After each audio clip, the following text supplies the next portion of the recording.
ولا تؤمنوا الا لمن تبع دینکم، یہودی اور عیسائیوں میں سے ایک گروپ کہتا تھا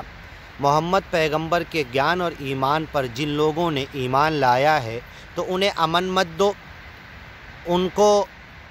بچاؤ مت دو، جو تمہارے دین کی طرف آنے کے لیے اٹریکٹ ہو اسی کو امن دو۔ قل ان الہدی ھدی اللہ، ان سے کہہ دو ہدایت تو اللہ کے پاس سے ہے۔ ان یؤتی احد مثل ما اوتیتم، جیسے توریت اور انجیل میں اللہ نے تمہیں ہدایت دی، ایسے قرآن کی شکل میں کیا کسی اور کو اللہ ہدایت نہیں دے سکتا؟ او یحاجوکم عند ربکم، اور تم جو ڈرتے ہو کہ توریت اور انجیل میں محمد پیغمبر کے آنے کی جو باتیں تھیں وہ تم گیانی ایمانی اور محمد پیغمبر کے اوپر ایمان لانے والے بندوں کو مت بتاؤ، نہیں تو تمہارے رب کے پاس حجت قائم کر دیں گے کہ ان کی کتابوں میں محمد پیغمبر کی نشانی لکھی ہوئی تھی، ان کا نام لکھا ہوا تھا، اور یہ مکہ میں جو محمد پیغمبر ہاشمی قبیلے کے دعویٰ کر رہے نبوت کا ساری 100% پیشین گوئیاں پریڈکشن جو تمہاری کتابوں میں تھا پورا ہو رہا ہے، تو اب اس بات کو تم چھپا رہے تو تمہارے چھپانے سے نہیں چھپنے والا، ہم نے یہ باتیں ان کو بھی نازل کر کے بتا دیا۔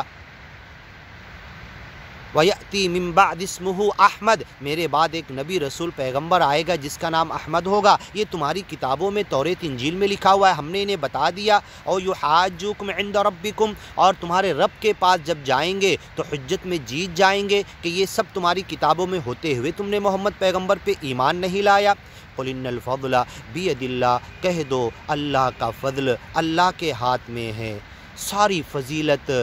سارا فضل اللہ کے ہاتھ میں ہے، یؤتیہ من یشاء، جسے چاہتا ہے اللہ اسے دیتا ہے، واللہ واسع علیم، اللہ بڑے واسٹ وسیع علم والا ہے، یختص برحمتہ، اپنی خاص رحمت گیان اور ایمان کی جس کو چاہتا ہے دیتا ہے، نبی جس کو چاہتا ہے بناتا ہے۔ تم یہ سوچ رہے تھے بنو اسحاق میں نبی حضرت محمد آتے تو ہم مان لیتے، بنو اسماعیل میں آئے اس لیے نہیں مان رہے، تو نبی اللہ کا گیان اور ایمان کی وجہ سے مانا جاتا ہے، حسب نسب قبیلے اور شکل صورت اور روپے پیسے تن من دھن دولت باغات کھیتی سونے چاندی کے ڈھیر، اس کی وجہ سے نبی کی عظمت نہیں ہوتی۔ ہوا خیر مما یجمعون، جو گیان اور ایمان کی طرف وہ نبی رسول پیغمبر مرشد بلاتا ہے، اس گیان ایمان کی قیمت ہوتی ہے، دنیاوی مایا کی قیمت نہیں ہوتی۔ یختص برحمتہ، اس خاص رحمت کا ذمہ دار اسی کو اللہ بناتا ہے، من یشاء، جس کو چاہتا ہے۔ واللہ ذو الفضل العظیم، اللہ بڑے فضل والا ہے۔ ومن اہل الکتاب، اہل کتاب میں سے کچھ لوگ ایسے ہیں، آگے کی ویڈیو میں سنیے۔